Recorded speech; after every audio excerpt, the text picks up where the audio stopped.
I'm Danae Green, and I'm joined here by my co-host, Sarah Mihich, and we're here to talk about data and wine, some of our favorite things. So this all started just as kind of fun, and now we're live on a podcast. And so why are we doing it? Because everybody loves data. Loves data. And everybody loves wine. And so since they're our two favorite things, we thought we'd put them together and start this monthly podcast. So with that... It's also a great reason just to chat and drink wine monthly. I agree. I enjoy your company. I do too. So please grab a glass of your favorite whatever. It doesn't have to be wine, and join in and have some fun with us as we just talk about nonprofit stuff and data. So what are we drinking, Sarah? It's called Kaleidoscope.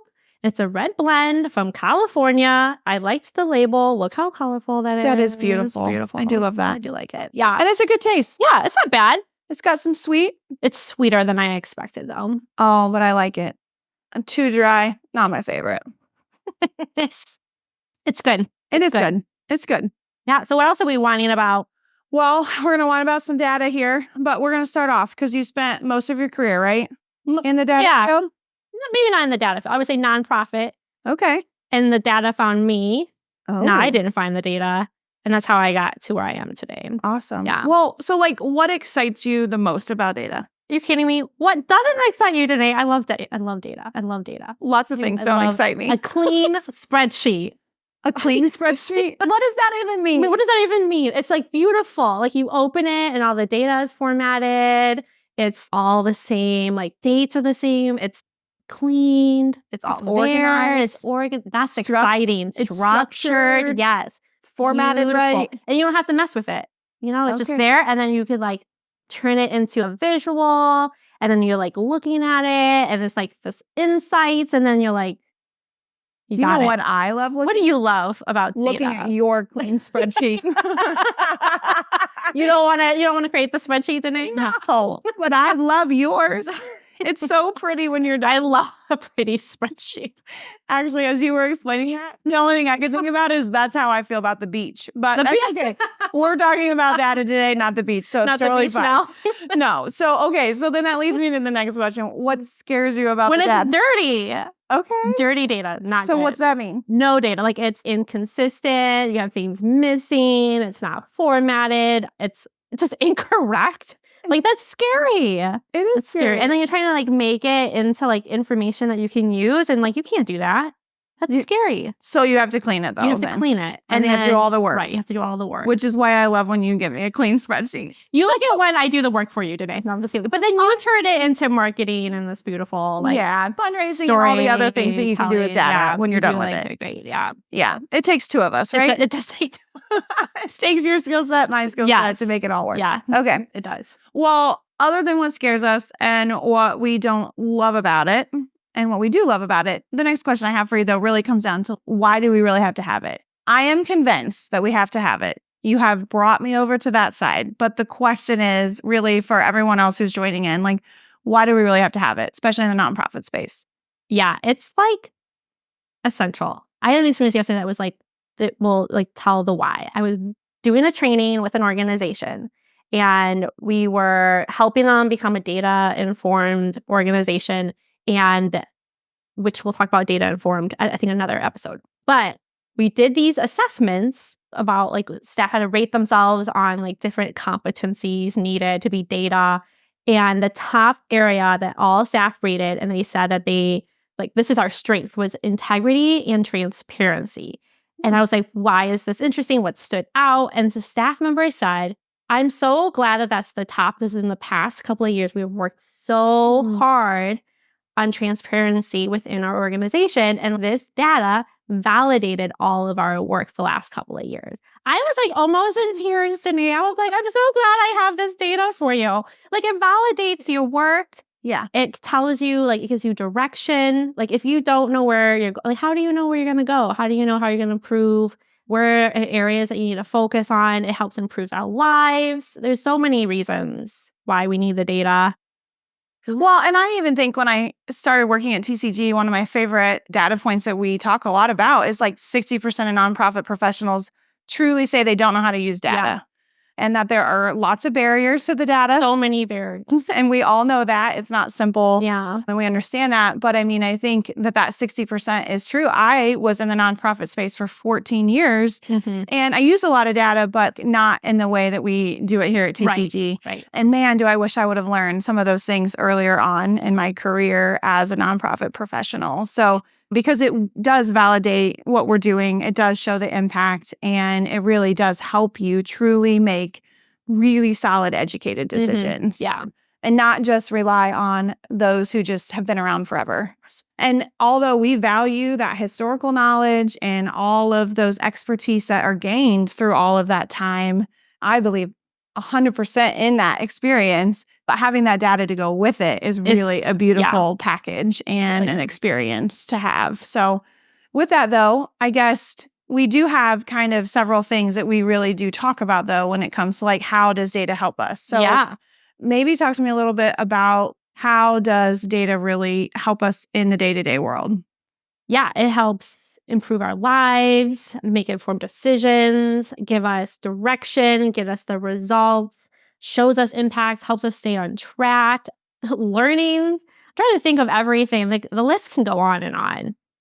But those are some of our, I think, top things that come to mind about like how data helps us. Well, in my former work, I think one of the big things is like funding.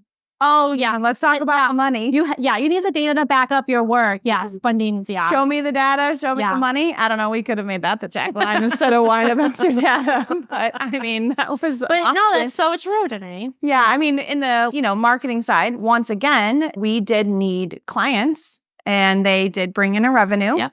And then we also used it for grants and fundraising. When you're sitting down to have a conversation with somebody and asking for rather large sums of money, you want to be able to have that conversation and really be able to explain where their money's going and what that impact really is. And if you have data to prove it, such a stronger case. It is, because we know the stories are there. Yeah. Like, there's so many stories. Yeah. Like moment where I couldn't have the conversation of true impact when it comes to a human life.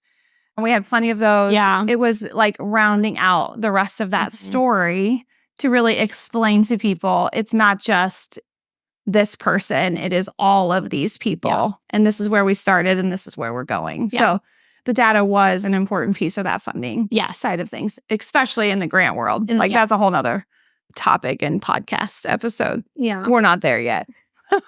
No. But I think the other thing I learned here, though, really is also data is about learning. Yes, it is. Yeah. And I do think, when we talk a little bit about like what scares us about data is I think sometimes people have used data the wrong way. Yeah.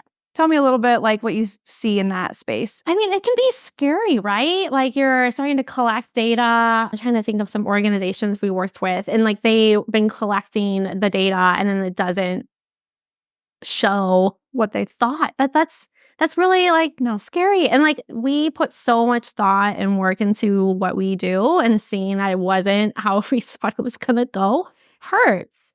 And sometimes without bringing in those intuition, the experiences of those individuals, and you just look at the data for just the data point, without bringing in like the background information, it could cause some issues, right? Yeah, totally. If the data is going down and you're like, why is the data going down? Tell me about that. Can create some fear and anxiety. Yeah. But if you can explain what's going on and like have conversations to then help improve the data, Well, and it's like really, truly, what is that data going to be used for? Right. And how are we going to do it? And like, what kind of culture do you have once you do have the data? Mm-hmm. And so, I mean, I think, we'll talk, like you said, in another episode about leadership, engagement, and all of that and how that works. But I do think if you can really come at data from that perspective of learning, then like you can really open up doors and have a culture where it really is used for good, even when the data is hard. Yes. To digest and to like take in, because it doesn't say what you want it to say. Yeah.